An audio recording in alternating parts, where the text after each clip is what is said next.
Hi, I'm Anne from Game Like a Mother, and this is my April game chat. First things first, I want to share that I ended up getting second place out of a pretty big field of people. I don't know, it was like 35 or 40 people competed in this thing for the local board game March Madness competition. And I got second out of everybody. I correctly predicted that Castles of Burgundy was going to be the winning game. That year, even though I've never played it, I haven't played a lot of the games on the list, but I pay attention to the suggestions that people will post about on Facebook and in board game groups, and just kind of had a feel for what would win for a good number of the rounds. And so I'm very proud of that accomplishment, and I feel validated that I kind of have an idea of what's going on out there. And a lot of it is because I listen to people. And on that note, I have a new blog segment on my Game Like a Mother website called Stephanie's Suggestions, because a number of people will email me asking for board game recommendations or sharing info about board games that they have played that they think I might be interested in. And Stephanie and I have been emailing back and forth for a little over 2 years now.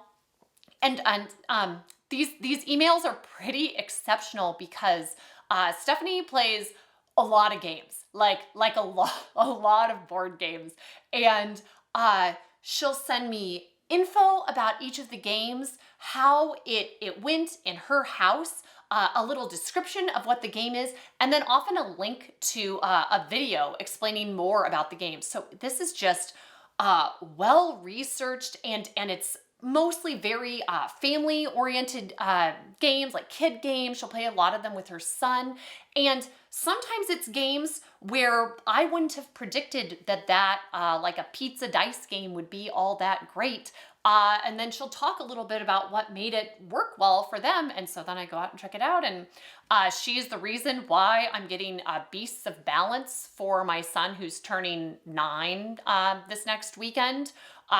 Because she described it and talked about, you have to have it's an app and board game, and what you have to do with it, where it's kind of like a Jenga stacking, but with animals, and you can have a battle or co-op mode. And she described, and I'd heard of it, and I was kind of on the fence, but then I had to run out and get it. But it's just such a wealth of information in these emails. I thought, I got permission from her to share it to my website, and so hopefully it will help other people like it has helped me. And then I'm trying out a few different things for my YouTube channel. I've changed the dates that I put my 2 videos a week out, and I've tried to get rid of, I don't know if anyone has noticed, but I've tried to get rid of most of the ads.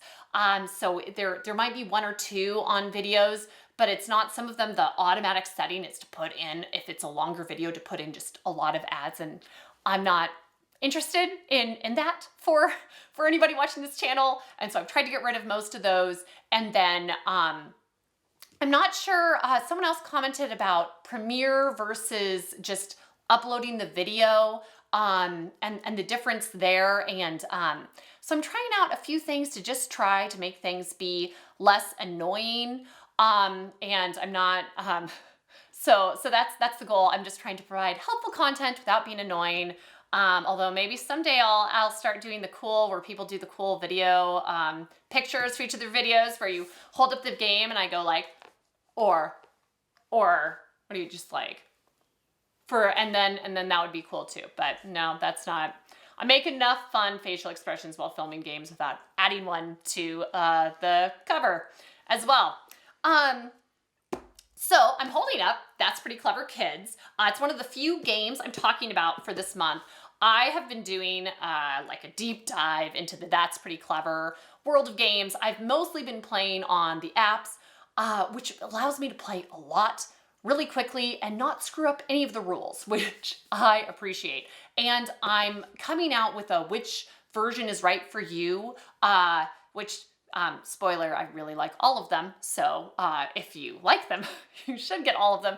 But there is kind of a ranking, and it depends on what type of gamer you are. So I have a video coming out for that. in the next little bit. But I also just today I wanted to talk about That's Pretty Clever Kids is the kid version of the game. It's for ages 5 and up, and they've made a roll and write that 5-year-olds can play successfully, but older kids don't age out of, because my 8 and 10-year-olds still really liked playing this. So I was so happy and so impressed with this game. We've been playing this a lot. It's been my 5-year-old's go-to game. And it's the same kind of feel where you're rolling dice and it's party themes. You're doing balloons, candles, gifts, and then different baked goods. And so those are the dice you're rolling, and you're getting to mark them out on the board and get bonuses. And there's no math at the end. You're just, whoever has the most stars at the end wins the game. So it's just really easy and age appropriate with very little downtime, because there's active and passive players and you're getting to do stuff on other turns. So this is really great. I'm thrilled to death with this one. One of the other games for this month that I wanted to share was Green Team Wins. Is a new social game it's basically Blank Slate plus, as far as I'm concerned. But Blank Slate is just we've had a blast with that game. That's an amazing game where you just fill in the blank and you want to match somebody else in the group. Well, this is like that, except you want to have the most popular answer. So it depends. I think it's more fun with more people.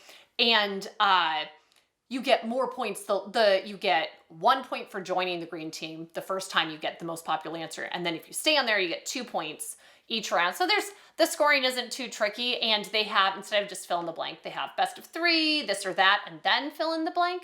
But it's just really easy social game, because a lot of times people just want to chat and enjoy each other's company and aren't wanting to be hyper-focused and quiet doing a game in a social situation. And so this was really cheap too when I got it. So very happy about that. I'm going to be able, these are the ones that I get to use. I have different events that come up. Like I have a Girl Scout leader appreciation thing. Maybe I can use this because it's just easy and fun.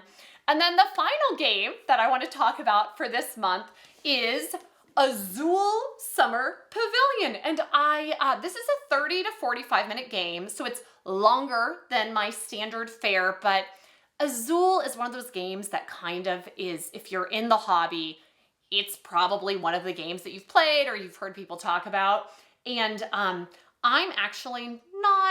okay at regular Azul strategy, but it just doesn't click with me just right. And I always say that I do better with Sagrada. That's where you're making a beautiful stained glass window out of dice, and you're placing the dice, and they're different numbers and colors, and it all looks really pretty at the end. This feels kind of more like that placement method to me, so I do a lot better at it. And my mom and dad have had this for ages and have been trying to get me to play, and I was like, oh, Azul, I don't know. And so we finally started playing it, and I love it. And I got it, and then my son has played it with me, and he loves it too, which is nice because he has there are certain games that are a good fit for him, and any kind of the spatial logic is really good. So I love this. So I was sharing on my Facebook group, the best version of Azul, but there are quite a few others out there. So my friend Lori from that Speedway Tag said, ooh, his favorite was Queen's Gardens. So now I need to go and try that. So there's quite a few Azul expansions and different versions out there. So if you have a favorite that I should be trying out, or one that's not as good that I should avoid, please let me know, because it's almost better to be warned off a game sometimes than to go and play it and say, oh, well, that was a lot of time and effort, and I would have just rather played the original. But it has been such a fun month for gaming for us. I feel like it's been nice because I've been able to just really get into the games that I've played, and it's been just a few, but I've played them a bunch, which just feels really nice. So yeah, if you have any game suggestions, please let me know. But that's it for me. Thanks so much, and I'll see you next time from Game Like a Mother.